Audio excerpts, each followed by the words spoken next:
नमस्कार बच्चों, कैसे आप सभी। मैं आशा करता हूँ कि आप अच्छे होंगे, कुशल होंगे, खुश होंगे, मजे में होंगे। तो आज हम पढ़ेंगे क्लास 10th चैप्टर फर्स्ट और चैप्टर का नाम है केमिकल रिएक्शंस और इक्वेशन। तो रिएक्शन क्या होती हैं, केमिकल रिएक्शंस हैं, उन किसे कहते हैं, इक्वेशंस है वो कैसे लिखी जाती हैं, उनको कैसे बैलेंस किया जाता है, केमिकल रिएक्शंस है वो कितने प्रकार की होती हैं। आज के टॉपिक में हम ये सारी चीजें पढ़ेंगे। तो वीडियो को आप ध्यान से देखें और लास्ट तक देखते रहें। सबसे पहले हम शुरू कर रहे हैं chemical reaction. Chemical reaction is a process in which one or more reactants are converted to one or more product. During a chemical reaction, chemical changes occurs. The substances that undergo chemical changes are called reactant. The new substances formed is called product.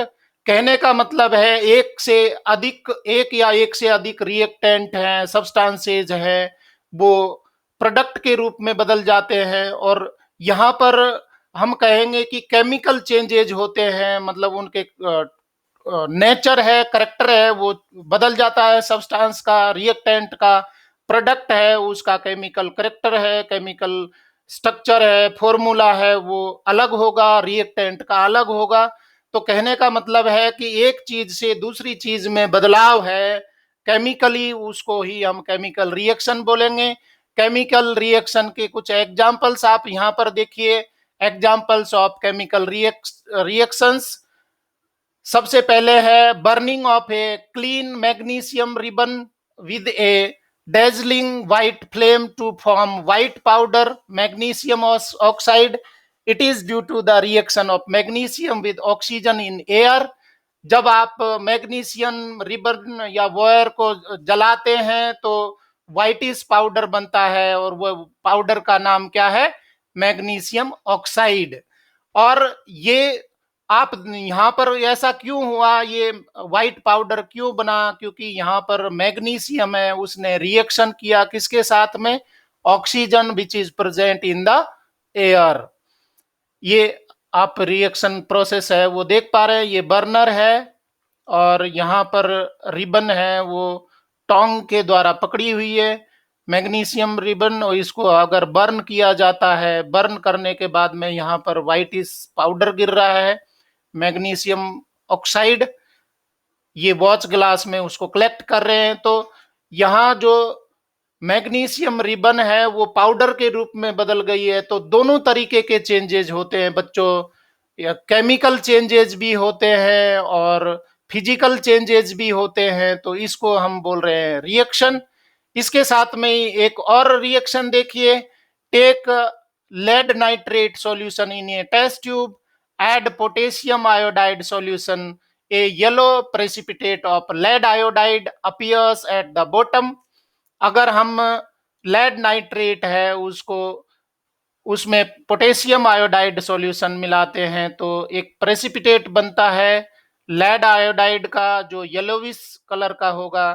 तो यहाँ पर दो चीजें मिलकर के, lead nitrate और potassium iodide है, वो मिलकर के और एक प्रोडक्ट दे रही हैं। तो जो रिएक्शन में चीजें इन्वॉल्व हो रही हैं, सबस्ट्रेट इन्वॉल्व हो रहे हैं, हम बोलेंगे रिएक्टेंट। और जो एंड में जो चीज बन रही है उसको आप बोलेंगे प्रोडक्ट। इसके बाद में एक और उदाहरण देखिए। Take few zinc granules in a conical flask और test tube, add dilute HCl, hydrochloric acid or H2SO4 sulfuric acid. Bubbles are observed around zinc granules due to release of hydrogen. Conical flask become hot. The following observations help to determine whether a chemical reaction has taken place.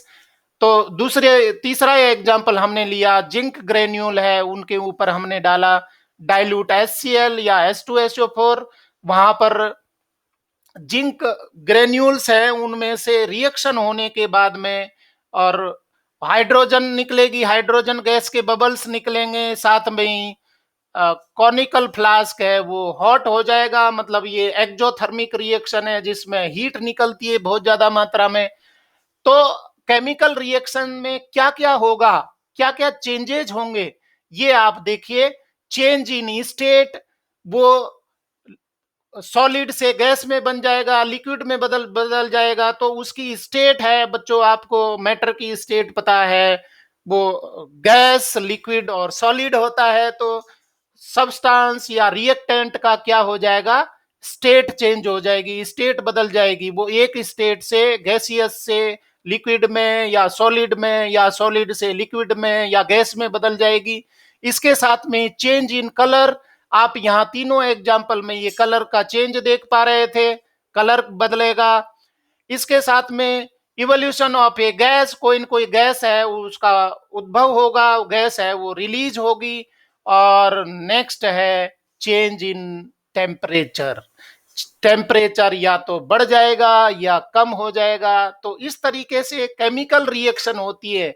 जब reactant react करके product बनाते हैं तो ये सारे changes उसमें देखने को मिलते हैं। ये आप फिर से देखिए, change in state, change in colour, evolution of A gas, change in temperature. तो आपको समझ में आया होगा, क्योंकि ये बेसिक चीजें हैं और पहला चैप्टर है, तो ध्यान से पढ़ना है, ध्यान से देखना है आपको। नेक्स्ट पॉइंट हमारा है, मैंने आपको शुरुआत में बताया, इक्वेशन, केमिकल इक्वेशन कैसे लिखी जाती है। और उस वो केमिकल इक्वेशन है, पूरी केमिकल रिएक्शन को आप इक्वेशनल फॉर्म में आप शो कर सकते हैं, और वो इक्वेशन देख करके और पूरी रिएक्शन को समझ सकते हैं, पूरा उसमें डिटेल डाटा लिखा होता है। तो यहाँ पर देखिए केमिकल इक्वेशन क्या है। The description of a chemical reaction can be written in a shorter form. The simplest way is word equation. सबसे जो आसान, सबसे जो समझने वाली इक्वेशन है वो वर्ड इक्वेशन होती है, शाब्दिक समीकरण के रूप में हम प्रस्तुत करते हैं।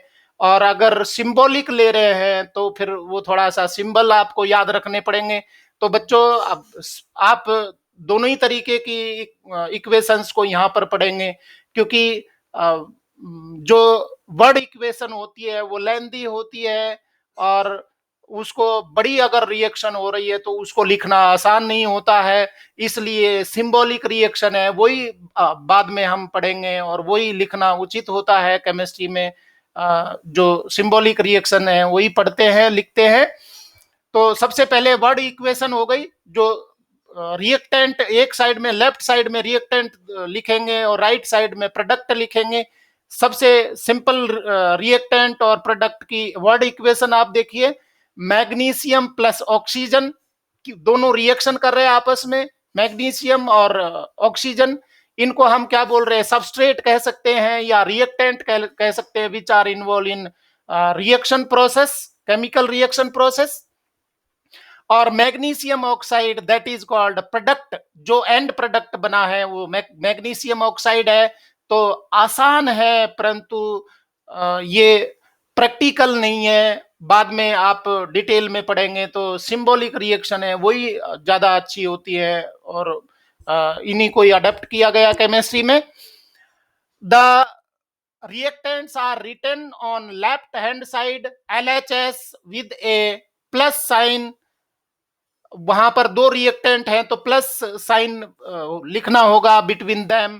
Products are written on the right hand side RHS with a plus sign between them. अगर एक से ज्यादा प्रोडक्ट बने हैं तो वो प्रोडक्ट में भी प्लस साइन आप लिखेंगे। मान लीजिए यहाँ पर मैग्नीशियम ऑक्साइड, और अगर वाटर बन रहा है तो प्लस H2O यहाँ पर या वाटर लिखेंगे।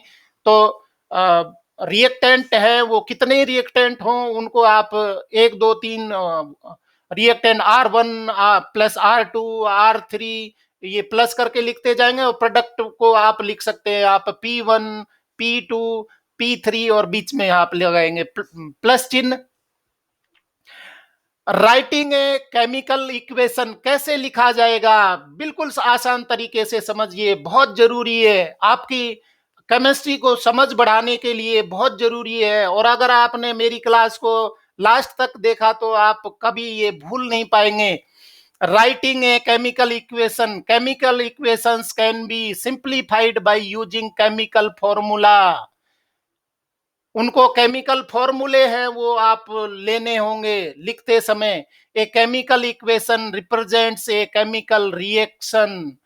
केमिकल इक्वेशन है, पूरी रिएक्शन को रिप्रेजेंट करती है, एक ही लाइन में आपको दिखा देती है कि कौन कौन से केमिकल्स है, कौन कौन से सबस्ट्रेट है वो यूज हुए और क्या एंड प्रोडक्ट निकला। वो सारी चीजें आपको ये एरो के द्वारा समझ पाएंगे आप इसको। मैग्नीशियम प्लस ऑक्सीजन, यहाँ पर हमने वर्ड को इसको सिंबल में हम लिखेंगे, ये केमिकल फॉर्मूले के रूप में यहाँ पर लिख रहे हैं। Magnesium Mg plus oxygen O2, ये गैस है O2 इक्वल टू MgO, मतलब एरो के राइट हैंड साइड में मैग्नीशियम ऑक्साइड है, वो केमिकल फॉर्मूले के रूप में यहाँ पर दी है। तो स्केलेटल केमिकल इक्वेशन है, इसको स्केलेटल एक स्केच बना के दिखाया है। इसको बैलेंस करना भी जरूरी होता है बच्चों। बैलेंस का मतलब जितने एटम लेफ्ट हैंड साइड में है उतने ही उसके राइट हैंड साइड में होने चाहिए। ये सारा बैलेंस करना भी जरूरी होता है, परंतु शुरुआत में एक ढांचा तैयार करना है तो ये मैग्नीशियम प्लस ऑक्सीजन और प्रोडक्ट बनता है मैग्नीशियम ऑक्साइड। तो ये आपका खाका तैयार हो गया केमिकल रिएक्शन का। अभी उसको आगे हम देखेंगे बैलेंस करना। If the number of atoms of each element is same on LHS and RHS, right left hand side और right hand side में इक्वल है, that equation is balanced। उस इक्वेशन को आप क्या कह सकते हैं, बैलेंस कह सकते हैं। एक साइड में जितने एटम यूज हुए हैं उतने ही रिलीज होने चाहिए दूसरे साइड में, राइट हैंड साइड में, तो वो इक्वेशन क्या कहलाएगी, बैलेंस इक्वेशन। अगर नंबर में कोई चेंज है, नंबर घट बढ़ है, तो उस इक्वेशन को हम कहेंगे unbalanced equation. If not it is unbalanced, it is called a skeletal chemical equation. आप यहाँ अभी स्केलेटल इक्वेशन समझ रहे हैं, और इधर आप यहाँ देख पाएंगे, ये देखिए Mg एक है, एक एटम है, यहाँ पर भी Mg एक है, परंतु ऑक्सीजन के लेफ्ट हैंड साइड में 2 एटम है और यहाँ पर एक ही है, तो ये बैलेंस नहीं है। परंतु खाका आप यहाँ पर समझ पा रहे हैं। आप ये देखिए कौन कौन से एलिमेंट्स है और यहाँ पर नंबर कैसे होंगे, कैसे उसको बैलेंस किया जाता है। Zn zinc, number of atom in reactant 1 है, नंबर ऑफ एटम्स। अच्छा, ये यहां पर देखिए बैलेंस कैसे करते हैं। ये बैलेंस क्यों हो रहा है, इसका एक लॉ है, प्रिंसिपल है। According to the law of conservation of mass, mass हमेशा कंजर्व रहता है, जितना यूज हो रहा है उतना ही रिलीज होगा। तो इसी को हम conservation, law of conservation of mass कहते हैं। Mass can neither be created nor destroyed in a chemical reaction. याद रखने वाली बात, according to law of conservation of mass, mass can neither be created nor destroyed in a chemical reaction, कि जितना use हो रहा है उतना ही आना चाहिए, ना तो उसको आप कम कर सकते हैं ना बढ़ा सकते हैं। तो इसी को ही तो क्या बोल रहे हैं, लॉ ऑफ कंजर्वेशन ऑफ मास। बेटा आपने पढ़ा होगा law of conservation of energy, energy thermodynamics में, फिजिक्स में हम पढ़ेंगे, वो वीडियो भी आपको मैं समझाऊंगा। तो ये आपको समझ में आ गई होगी कि नंबर इक्वल इसलिए हो रहे हैं, रखने पड़ते हैं, क्योंकि मास है ना, तो आप वो एक रूप से दूसरे रूप में बदल सकता है, परंतु आप ना तो उसको बना सकते ना बिगाड़ सकते। A total mass of the element present in the product is equal to the total mass of the element in the reactant। जितना मास यहाँ पर प्रोडक्ट का है उतना रिएक्टेंट का होना चाहिए। मतलब लेफ्ट हैंड साइड में जो रिएक्टेंट का मास है उतना ही राइट हैंड साइड में आपके प्रोडक्ट का मास होगा। Number of atoms of each element remains the same before and after a chemical reaction. ये ध्यान रखने वाली बात। number of atoms of each element remains the same before and after a chemical reaction. यहाँ left hand side में और right hand side में equal होने चाहिए number of atoms. So skeletal chemical equation must be balanced, इसलिए balance करना जरूरी होता है. ये बिल्कुल शुरुआत का हम चैप्टर पढ़ रहे हैं, तो थोड़ा डिटेल में थोड़ा ज्यादा आपको समझाना पड़ रहा है. एक बार आपको चीज पकड़ में आ गई, एक बार रास्ता पता लग गया, तो आप डेस्टिनेशन पर पहुंच जाएंगे. Example, word equation of a chemical reaction is given. Word equation है वो जो सिंपल हमने चर्चा करी थी. देखिए, zinc plus sulphuric acid equals to zinc sulphate plus hydrogen, और इसको फॉर्मूले के फॉर्म में रिप्रेजेंट करेंगे, सिंबॉलिक फॉर्म में रिप्रेजेंट करेंगे, तो जिंक को Zn बोलते हैं, जिंक का सिंबल है Zn, प्लस सल्फ्यूरिक एसिड का फॉर्मूला है H2SO4, प्रोडक्ट बनेगा ZnSO4 zinc sulphate plus H2, तो यहाँ H2 गैस भी रिलीज होगी. तो यहाँ लेफ्ट हैंड साइड में ये दो रिएक्टेंट हो गए और राइट हैंड साइड में दो क्या हो गए, प्रोडक्ट. Very good. अब यहाँ देखिए, इनको लॉ ऑफ कंजर्वेशन ऑफ मास और नंबर का इक्वल होना दोनों साइड में एटॉमिक नंबर का, इसको आप यहाँ इसमें देखिए टेबल के फॉर्म में. एलिमेंट क्या है, जिंक है Zn, number of atoms in reactant LHS, मतलब लेफ्ट हैंड साइड में एक था, और इक्वेशन में यहाँ आप देख रहे हैं ये Zn, यहाँ पर भी एक है, यहाँ पर भी एक है, तो यहाँ पर भी एक आया. दूसरा एलिमेंट हाइड्रोजन एटम है. हाइड्रोजन आप यहाँ देख पा रहे हैं, यहाँ H2 दो है, सल्फ्यूरिक एसिड में H2 दो है, मतलब हाइड्रोजन एटम दो हैं. तो यहाँ पर आप कितने काउंट करें, LHS में 2 और H2 यहाँ रिलीज हो रहे हैं प्रोडक्ट के रूप में, हाइड्रोजन गैस के रूप में, तो यहाँ पर भी दो है. इसके बाद में S, सल्फर कितने हैं, सल्फर यहाँ एक है LHS में, और यहाँ पर भी एक ही है LHS में. इसी तरीके से oxygen atom, number of oxygen atom LHS में 4 हैं और RHS में भी 4 है. यहाँ पर आप देखिए SO4 दिया है, तो यहाँ 4 है और यहाँ पर भी 4 है, तो बैलेंस हो गई इक्वेशन. इसको आप बिल्कुल अच्छे तरीके से समझ लीजिए कि केमिकल इक्वेशन है वो बैलेंस करना जरूरी होता है. Thus it is a balance chemical equation. ये आपके एग्जाम में भी पूछा जाता है. इनबैलेंस केमिकल रिएक्शन दी जाती है, अनबैलेंस्ड केमिकल रिएक्शन दी जाती है, उसको आपको बैलेंस करने के लिए क्वेश्चन दिया जाता है, या आपको कोई केमिकल इक्वेशन दे दी जाती है और फिर बताना होता है कि ये बैलेंस कैसे होगी. तो ये क्वेश्चन बनता है, वार्षिक परीक्षा में भी पूछा जाता है. Steps of balancing a chemical equation, कैसे बैलेंस करेंगे उसके स्टेप्स आप अपनी नोटबुक में लिख लीजिए. आपको ध्यान रखना है, ये जिंदगी भर तक काम आएंगे, आपको केमिस्ट्री समझनी है तो. Balancing a chemical equation using least whole number coefficient is called hit and trial method. पहला मेथड कौन सा अडॉप्ट करेंगे, हिट एंड ट्रायल मेथड करेंगे.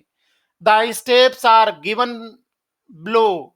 Fe plus H2O, Fe3O4 plus H2. तो यहां पर आपको पहले जो केमिकल फॉर्मूले आपको मिल रहे हैं उनका फॉर्मूला पूरा ही लिखना पड़ेगा. जैसे वाटर का फॉर्मूला H2O है और ये Fe3O4 है, तो ये आपको प्रोडक्ट मिला है, ये आप पूरा लिख रहे हैं, H2O निकल रहा है, तो इस तरीके से ये आपने इक्वेशन लिखा. उसको बॉक्सेज में लिखेंगे. हिट एंड ट्रायल मेथड में सबसे पहले क्या करेंगे, draw boxes around each formula, do not change anything inside the box. अंदर कुछ नहीं करना है, जो रिएक्टेंट यूज हो रहे हैं, जो प्रोडक्ट बन रहे हैं, उनको सिर्फ आपने बॉक्स में रख दिया. आपको स्केलेटन तैयार करना है. सबसे पहले केमिकल इक्वेशन का स्केलेटन तैयार करना है, और उसके बाद में फिर आप ये टेबल बनाएंगे, जो अभी टेबल मैंने आपको समझाई, ये टेबल बनाएंगे. List the number of atoms of different elements. तो आयरन है Fe का LHS साइड में कितने हैं, एटम एक है और यहां पर बन रहे 3, RHS साइड में, राइट हैंड साइड में 3, हाइड्रोजन लेफ्ट हैंड साइड में 2 एटम्स है और राइट हैंड साइड में भी 2 एटम्स हैं। यहां आप देख पा रहे ये H2O में हाइड्रोजन के 2 एटम और यहाँ हाइड्रोजन गैस में भी 2 एटम, तो दो दो दोनों है।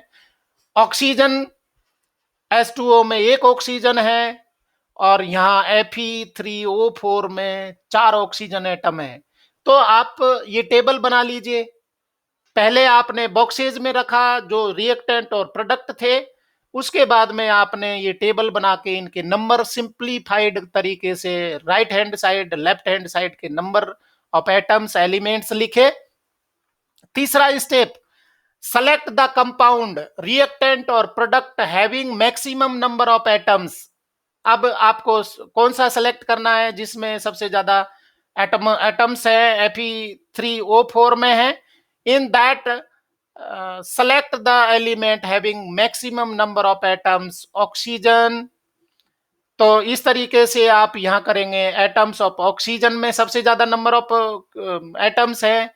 उसके बाद में आप यहां देखिए, इसको इस तरीके से बॉक्स बना लीजिए। Atoms of oxygen in reactant में कितने हैं, इन प्रोडक्ट में कितने हैं। तो इनिशियल जो रिएक्टेंट है उनमें ऑक्सीजन है वो कितने हैं, 1 है, H2O में 1 है और यहाँ पर प्रोडक्ट में Fe3O4 में कितने, 4 है। तो आपको जो रिएक्टेंट है उनके साथ में इसके बराबर मल्टीप्लाई कर देना है, 1 इंटू 4। यहाँ 4 है, इसको या आपने 1 से मल्टीप्लाई कर दिया तो यहां पर भी 1 इंटू 4 इक्वल टू क्या हो जाएगा, 4 हो जाएगा। तो पहले आपको क्या गुणा करना है, 4 लगा देना है। शुरुआत में मैंने बताया था ये बॉक्स के अंदर कोई चेंज नहीं कर रहे, सिर्फ बाहर गुणा कर रहे हैं हम। बाहर क्या रख दिया आपने, 4 और ये मल्टीप्लाई हो जाएगा, 4H2O बन जाएगा। इसके बाद में दूसरा देखिए, हाइड्रोजन को बैलेंस करना है आपको। हाइड्रोजन बैलेंस करेंगे तो क्या करना है, एटम्स ऑफ हाइड्रोजन इनिशियल जो रिएक्टेंट में क्या थे, 8 थे। यहां पर 8 इन 4H2O, अभी वहां पर क्या हो गया है, जब 4 गुणा करेंगे तो 4 इंटू 2 हो जाएगा, 8 हो जाएंगे। भाई ऑक्सीजन के 4 एटम हुए तो यहाँ हाइड्रोजन भी मल्टीप्लाई हो रहा ना, पूरे उसको मल्टीप्लाई किया वाटर को। तो यहाँ 8 इन 4H2O इसके साथ में मल्टीप्लाई करेंगे तो 8 हाइड्रोजन एटम्स बन जाएंगे। और प्रोडक्ट में क्या है भाई, प्रोडक्ट में तो 2 ही हाइड्रोजन एटम निकल रहे हैं H2 गैस के रूप में। तो इसको मल्टीप्लाई करना है, आपको क्या करना है, 2 इन H2, 2 पहले से है तो 2 गुणा 2 4 हो जाएंगे और 4 को फिर मल्टीप्लाई करना है किसके साथ में, 2 के साथ में। 2 इसको पहले इसको मल्टीप्लाई किया, 2 इन H2 2 हैं, इनको 4 हो गए, 2 गुणा 2 4 हो गए और इसको 2 से और मल्टीप्लाई कर दिया तो टोटल कितने हो गए, 8 होने चाहिए। तो अब यहां पर भी 8 हो गए और राइट हैंड साइड में भी 8 हो गए। तो हाइड्रोजन भी बैलेंस हो गया। और इसके बाद में आयरन को बैलेंस करना है तो आयरन देखिए, 5th स्टेप में balance the number of iron atoms. Atom of iron initial left hand side में है, 1 आयरन है और इन प्रोडक्ट 3 है, Fe3 में 3 है पहले से ही। तो यहाँ ये 3 आ गया, ये प्रोडक्ट में 3। तो इसको भी लेफ्ट हैंड साइड को भी 3 करना है तो बॉक्स के बाहर हमें क्या रखना पड़ेगा, 3 मल्टीप्लाई करना पड़ेगा आयरन के साथ में। यहां तो उसके पास में प्रोडक्ट में पहले से ही थे। छठा स्टेप देखिए, count atoms of each element on both sides of the equation to check the correctness. अब ये करने के बाद में आपको नंबर ऑफ एटम्स दोनों साइड में, left hand side right hand side दोनों काउंट करने हैं और फिर आपको पता लगेगा अगर दोनों इक्वल हो गए तो इसका मतलब है कि ये बैलेंस इक्वेशन हो गई। ये देखिए 3Fe plus 4S2O, Fe3O4 plus 4S2, ये बैलेंस इक्वेशन है। और नेक्स्ट स्टेप है seventh, if necessary physical state such as gaseous, अगर गैस है तो उसको G लिखेंगे, गैसियस है। लिक्विड है तो L लिखेंगे। एक्वस है तो AQ लिखेंगे। एंड सॉलिड है तो S। States are included in a chemical equation. Aqueous means the reactant or product is present as a solution in water. AQ का मतलब क्या है कि जो भी रिएक्टेंट है वो वाटर में सॉल्यूशन के फॉर्म में प्रेजेंट होता है। तो इसको आप फिजिकल स्टेट भी आप शो कर रहे हैं बच्चों, रिएक्शन में फिजिकल स्टेट भी आपको बुक में मिलेगी।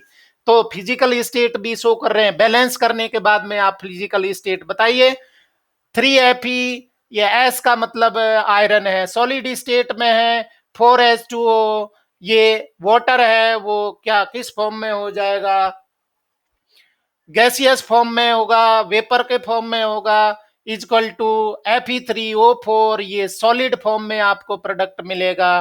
प्लस 4S2 हाइड्रोजन गैस, ये गैसियस फॉर्म में मिलेगा। तो आपको जब फिजिकल स्टेट भी शो कर देंगे तो रिएक्शन में कौन कौन से रिएक्टेंट है, नंबर ऑफ एटम्स हैं, कितने हैं, केमिकल फॉर्मूला क्या है और वो किस स्टेट में है, वो सारा आपको एक नजर में बता देती है पूरा ये इक्वेशन केमिकल रिएक्शन को। H2O, G indicates that water is used in the form of stream or vapor.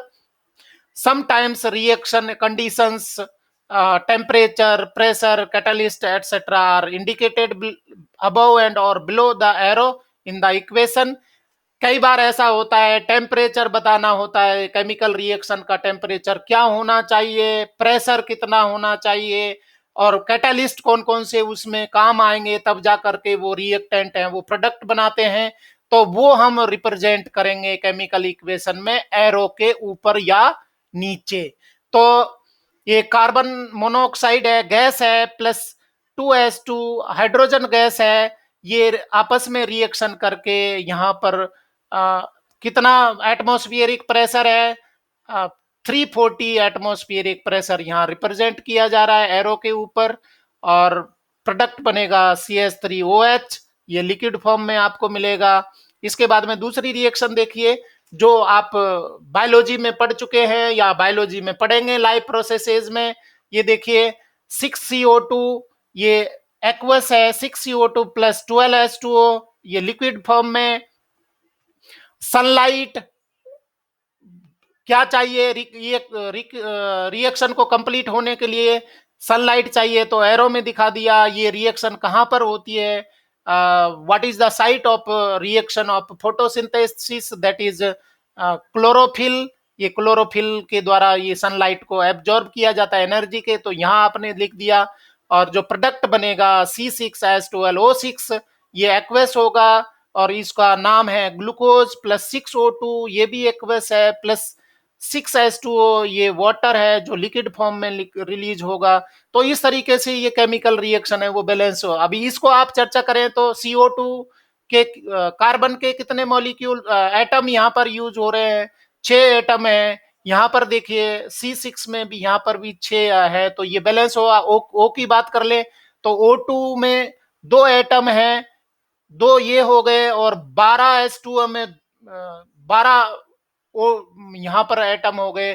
तो 2 प्लस 12 एटम कितने हो गए, 14। तो गिन लीजिए यहाँ 6 ऑक्सीजन के और 12 इसके हो गए। इसको मल्टीप्लाई करते बच्चों, 6 गुना 2 करेंगे तो 12, 6 12 18 और 6 24। इस तरीके से ये रिएक्शन है वो आपको यहाँ पर भी ये मल्टीप्लाई होगा। 6 गुणा O2 है तो इसको 6 गुणा O2 2 करेंगे तो 12, और यहाँ पर भी 12, 24 एटम है। यहाँ ऑक्सीजन के एटम काउंट करिए, O2 6 है, 6 प्लस ये 12 और ये भी 12, तो इस तरीके से आपके यहाँ पर 24 है। हाइड्रोजन के भी काउंट कर लीजिए, यहाँ पर हाइड्रोजन के 24 है, 12 गुणा 2 करेंगे तो 24, और इसमें 12 यहाँ पर है, 12 प्लस 12 यहाँ पर है, ये H2O में 6 गुणा 2 करेंगे तो इस तरीके से 24 एटम हो जाएंगे। तो ये कहने का मतलब है कि ये हो जाएगी आपकी बैलेंस इक्वेशन। बच्चों, केमिकल रिएक्शंस के टाइप्स हैं वो हम अगले वीडियो में पढ़ेंगे। अगर आपको मेरी क्लास पसंद आई है, केमिस्ट्री समझ में आई है, मेरा पढ़ाया हुआ तरीका आपको समझ में आया है, तो आप वीडियो को लाइक, शेयर और मेरे चैनल को सब्सक्राइब करें। मेरे चैनल का नाम है नॉलेज मंडली। आप यूट्यूब पे जाइए, यूट्यूब पे नॉलेज मंडली सर्च करिए, नॉलेज मंडली MANDLI सर्च करेंगे तो लोगो आ जाएगा नॉलेज मंडली का, उसको आप क्लिक करेंगे। वहां पर बहुत सारे वीडियोज है, 10th क्लास के, दूसरी क्लासेज के भी है। तो वो वीडियोज जो आपसे रिलेटेड है, मतलब 10th क्लास से संबंधित है, उन वीडियोज को आप देखें और बेल आइकन को भी दबाएं, क्योंकि जब भी मैं नए वीडियो आपके डालूंगा साइंस के तो आपके पास में मैसेज आ जाएगा, आपको इंटीमेशन मिल जाएगा। तो आप अच्छे तरीके से अपने घर पर सुरक्षित रहिए और पढ़ाई भी करते रहिए। बच्चों, जो छुट्टियां होती है घर बैठने के लिए नहीं होती, जो पढ़ने वाले बच्चे हैं वो पढ़ाई शुरू कर लेते हैं। तो आप मेरे चैनल को सब्सक्राइब जरूर करें। Thank you very much.